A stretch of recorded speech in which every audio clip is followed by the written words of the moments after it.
Lapids na lang, no?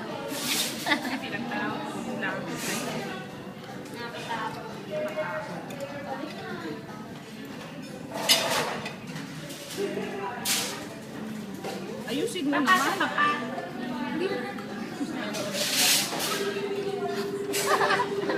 Ha?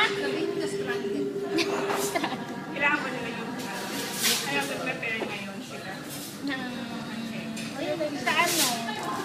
Bukas naman at saka third day.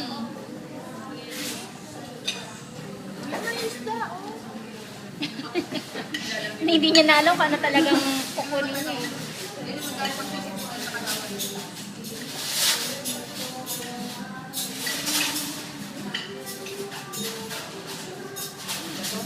Mahirap kumain ng marami pag nasa labas.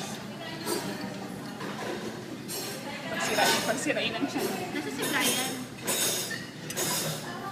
Laki nanay.